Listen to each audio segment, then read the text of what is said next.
நமது இரட்சகராகிய இயேசு கிறிஸ்துவின் இனிய நாமத்தில் வாழ்த்துக்கள். லூக்கா 2 அதிகாரம் 32 நீதியும் தேவபக்தி உள்ளவனும் இஸ்ரவேலில் ஆறுதல் வர காத்திருந்தவனுமாகிய சிமியோன் ஆண்டவராகிய இயேசு கிறிஸ்துவை குழந்தையாக கைகளில் ஏந்தி அவரை குறித்து ஒரு காரியத்தை சொல்லுகிறார். உம்முடைய இரட்சணியத்தை என் கண்கள் கண்டது என்று சொல்லுகிறார். இதே லூக்கா எழுதின சுவிசேஷம் 1 அதிகாரம் 47 மரியாள் பாடின பாடலிலே என் ஆவி என் இரட்சகராகிய தேவனில் களி கூறுகிறது. இரட்சணியம், இரட்சகர் என்று பொருள்படக்கூடிய காரியங்களை இந்த லூக்கா எழுதின சுவிசேஷத்திலே நாம் பார்க்கிறோம். இன்றைக்கு உலகம் முழுவதிலும் கொண்டாடப்படுகிற ஒரே பிறந்த நாள் நமது ஆண்டவராகிய இயேசு கிறிஸ்துவினுடைய பிறந்த நாளாக அது கொண்டாடப்படுகிறது. அதனுடைய ஆழமான அர்த்தத்தை நாம் புரிந்து கொண்டோம் என்று சொன்னால், அந்த இரட்சகருக்கு சொந்தக்காரராக, அந்த இரட்சணியத்திற்கு சொந்தம் உள்ளவர்களாக நாம் வாழ முடியும் என்பதை இந்த செய்தியினுடைய பகுதியிலிருந்து நாம் கற்றுக்கொள்ள முடியும். இரட்சகர், இரட்சணியம் என்பதற்கு கிரேக்க மொழியிலே சோடேர் என்று சொல்லி அவர்கள் ஒரே ஒரு வார்த்தையை அவர்கள் பயன்படுத்துகிறார்கள். சோட்டேரியா என்கிற வார்த்தையிலிருந்து அவர்கள் சோட்டேர் என்கிற அந்த வார்த்தையை அவர்கள் இரட்சணியம், இரட்சகர் என்கிற 2 வார்த்தைகளுக்கும் ஒரே சொல்லை அவர்கள் பயன்படுத்துகிறார்கள். அதாவது ரட்சிப்பு என்றால் ஆபத்து, தண்டனை, பாவ தண்டனை ஆகியவற்றிலிருந்து விடுதலை பெறுகிறதை அவர்கள் குறிக்கிறதற்காக இந்த காரியங்களை பயன்படுத்துகிறார்கள். ஆனால் எபிரேய மொழியிலே அது யெஷுவா என்ற சொல்லை அவர்கள் பயன்படுத்துகிறார்கள். இது தோல்வியிலிருந்து விடுதலையை தந்து நம்மை வெற்றியின் பாதைக்கு அழைத்து செல்லுகிறதாக அவர்கள் குறிப்பிடுகிறதை இங்கே எபிரேய மொழியிலிருந்து மொழிபெயர்த்தவர்கள் அதை குறிப்பிடுகிறார்கள்.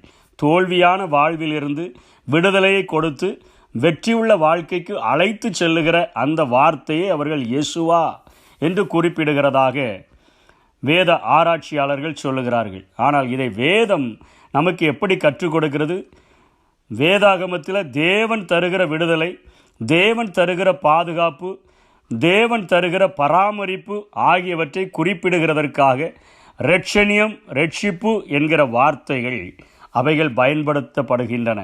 பழைய ஏற்பாட்டின் நாட்களிலே ஆண்டவரை குறித்து, தேவனை குறித்து அவர்களுடைய அறிந்திருந்த அவர்களுடைய நாலேஜ் சங்கீதம் 88:1 அவர் சொல்லுகிறார், சங்கீதக்காரன், என் இரட்சிப்பின் தேவனாகிய கர்த்தாவே, இரவும் பகலும் உம்மை நோக்கி கூப்பிடுகிறேன்.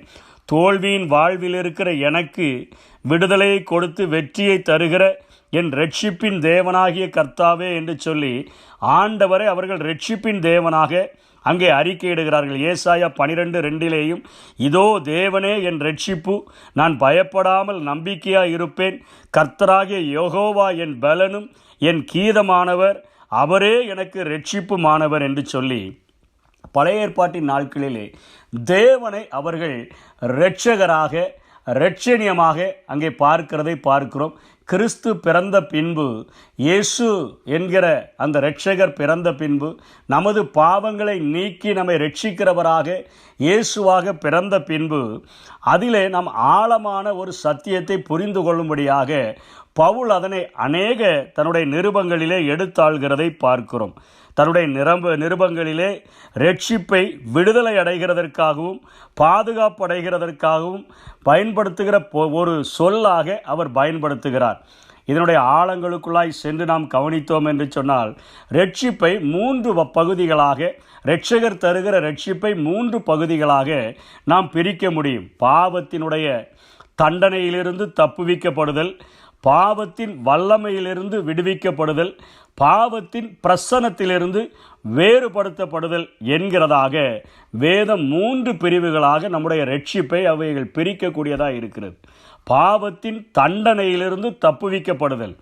பாவத்தின் தண்டனையிலிருந்து தப்புவிக்கப்படுதல் என்று சொன்னால், நம்முடைய ஆவியிலே அத்தனையாக நாம் பாதிக்கப்படுகிறோம். பாவத்தை நாம் செய்துவிட்டோம் என்று சொன்னால் நமக்குள்ளாக குத்தப்படுகிற அதனால தான் சங்கீதக்காரர் சொல்லுகிறார், எவனுடைய அக்கிரமங்கள் மன்னிக்கப்பட்டதோ, எவனுடைய பாவம் மூடப்பட்டதோ அவன் பாக்கியவான். எவனுடைய அக்கிரமத்தை கர்த்தர் எண்ணாது இருக்கிறாரோ, எவனுடைய ஆவியில் கபடமில்லாது இருக்கிறதோ அவன் பாக்கியவான் என்று சொல்கிறார். ஆவியிலே நாம் மிகவும் வாதிக்கப்படுகிறவர்களாக இருக்கிற அந்த பாவத்தின் தண்டனையிலிருந்து முதலிலே ஆண்டவர் இயேசு கிறிஸ்து நம்மை ரட்சிப்பதற்காக இந்த உலகத்தில் வெளிப்பட்டார் என்பதை வேதம் நமக்கு கற்றுக் கொடுக்கிறது. இரண்டாவது காரியம், பாவத்தின் வல்லமையிலிருந்து விடுவிக்கப்படுதல். பாவத்தின் வல்லமையிலிருந்து விடுவிக்கப்படுதல் என்று சொன்னால் நம்முடைய ஆத்துமாவிலே ஒரு விடுதலை. ஆத்துமாவிலே ரட்சிக்கப்பட்ட ஒரு மனிதன், பாவத்தின் தண்டனையிலிருந்து தப்புவிக்கப்பட்ட மனிதனை குறித்து வேதம் சொல்லிவிடுகிறது. அவன் அந்த தண்டனையிலிருந்து இயேசு கிறிஸ்துவின் இரத்தத்தினால் கழுவப்பட்ட உடனே அவன் நீதிமானாய் மாற்றப்பட்டு விடுகிறான். ஆவியிலே ஒரு பெரிய விடுதலையை பெற்றவனாக, ஒரு பாக்கியவானாக, குற்ற உணர்வு இல்லாதவனாக அவன் வாழ முதலில் ஆரம்பித்து விடுகிறான். அவனுடைய முதல் படி, அவனுடைய இருதயத்தில் குற்ற உணர்வு இல்லாதவனாக, ஒரு இலகுவான ஒரு காரியத்தை பெற்றவனாக, ஒரு வாழ்க்கையிலே ஒரு மிகப்பெரிய சந்தோஷத்தை அனுபவிக்கிறவனாக, ஆவியிலே அதை அவன் உணர்ந்தவனாக அவன் வாழ ஆரம்பித்து விடுகிறான். அவன் நீதிமானாக மாற்றப்பட்டு விடுகிறான்.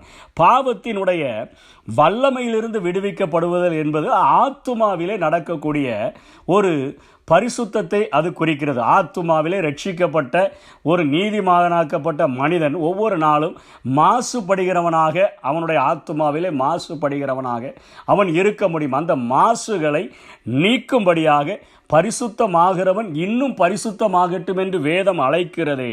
அதே போல அவன் பாவத்தினுடைய வல்லமையிலிருந்து அந்த மாசுகள் கழுவப்பட்டு ஒவ்வொரு நாளும் அவன் ரட்சிக்கப்படுகிறவனாக அவன் காணப்படுகிறான். இது ஆத்துமாவிலே நடக்கக்கூடிய ஒரு ரட்சிப்பு. ஒரு மனிதனுடைய ரட்சிப்பு என்றால் அவன் ஆவியிலே, அவன் ஆத்துமாவிலே, அவன் சரீரத்திலே அவன் ரட்சிக்கப்படுகிறவனாக அவன் மாறினால் மாத்திரமே அவன் நித்திய ராஜ்யத்தை அடைய முடியும் என்பதை வேதம் கற்றுக் கொடுக்கிறது. முதல் காரியம், பாவ தண்டனையிலிருந்து தப்புவிக்கப்படும் பொழுது ஆவியில் ஒரு ரட்சிக்கப்பட்டவனாக அவன் நீதிமானாக அவன் மாற்றப்பட்டு நரக தண்டனைக்கு அவன் நீங்களாகி விடுகிறான். இரண்டாவது காரியத்திலே அவன் பாவத்தினுடைய வல்லமையிலிருந்து விடுவிக்கப்படும் பொழுது அவனுடைய ஆத்துமாவிலே ஒவ்வொரு நாளும் படுகிற உலகத்தினால் படப்படுகிற கரைகள், மாசுகள், இவைகளை அவன் ஒவ்வொரு நாளும் அறிக்கையிட்டு பரிசுத்தத்தின் மேல் பரிசுத்தமாக மாற்றப்படும் பொழுது ஒவ்வொரு நாளும் அவன் ரட்சிக்கப்படுகிறவனாக, ஒவ்வொரு நாளும் பரிசுத்தமாக்கப்படுகிறவனாக அவன் காணப்படுகிறான். மூன்றாவது காரியம், பாவத்தினுடைய பிரசனத்திலிருந்து ஒரு வேறுபட்ட ஒரு வாழ்க்கை. பாவத்தின் பிரசனத்திலிருந்து விடுதலை என்பது சரீர ரட்சிப்பை குறிக்கிறது. அதாவது மரித்த பின்போ அல்லது இயேசு கிறிஸ்துவனுடைய அவருடைய அந்த இரகசிய வருகையிலோ நம்முடைய சரீரங்கள் மறுரூபமாக்கப்படும் பொழுது அல்லது இறந்து நாம் உயிர்ப்பு பெறும் பொழுது நாம் பாவத்தினுடைய பிரசனத்தில் இருந்தே, அந்த பாவ தூண்டுதல் இல்லாத ஒரு வாழ்க்கை, பாவத்தினுடைய பிரசன்னம் இல்லாத ஒரு வாழ்க்கையை நாம் பெற்றுக்கொண்டவர்களாக புதிய உலகத்தினுடைய பிரஜைகளாக நாம் மாற்றப்பட்டு விடுகிறோம் என்பதை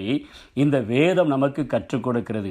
பாவத்தினுடைய தண்டனையிலிருந்து தப்புவிக்கப்படுதல், பாவத்தின் வல்லமையிலிருந்து விடுவிக்கப்படுதல், பாவத்தின் பிரசன்னம் என்பது நம்முடைய சரீரத்திலே ஒரு மறுரூபத்தை அல்லது ஒரு உயிர்த்தெழுதலை அது குறிப்பிட்டு அதன் பின்பாக ஆண்டவரோடு கூட என்றென்றைக்கும் வாழ்கிற ஒரு வாழ்க்கையை அது குறிப்பிடக்கூடியதாக இருக்கிறது. இதற்காகத்தான் என் இயேசு இந்த உலகத்திலே தன்னை வெளிப்படுத்தினார்.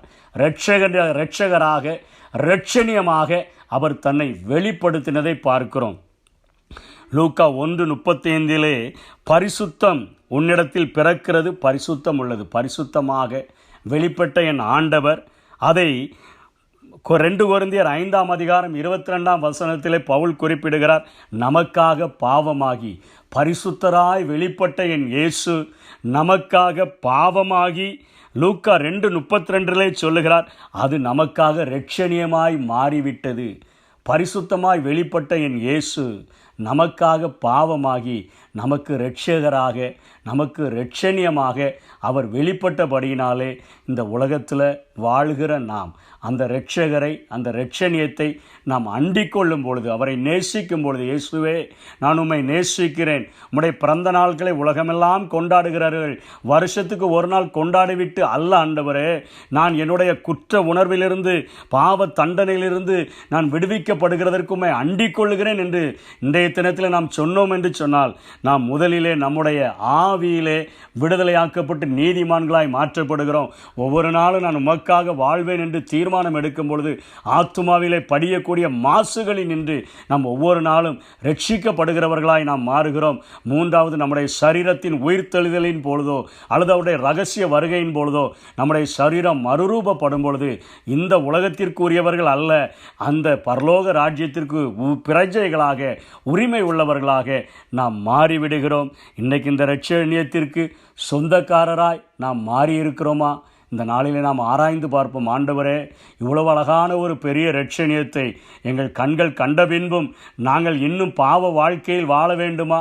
நாங்கள் உம்மை எங்களுடைய சொந்த இரட்சகராக ஏற்றுக்கொள்ளுகிறோம் என்று சொல்லி நாம் ஏற்றுக்கொண்டோம் என்று சொன்னால், நாம் கிறிஸ்மஸ் விழாவை கொண்டாடுகிறதை பார்க்கிலும் கிறிஸ்து நம்முடைய உள்ளத்தில் பிறந்தால் பரலோகமே மகிழும். மனம் திரும்புகிற ஒரு பாவி நிமித்தம் பரலோகத்தில் மிகுந்த சந்தோஷம் உண்டாயிருக்கும் என்று சொல்லப்படுகிறதே.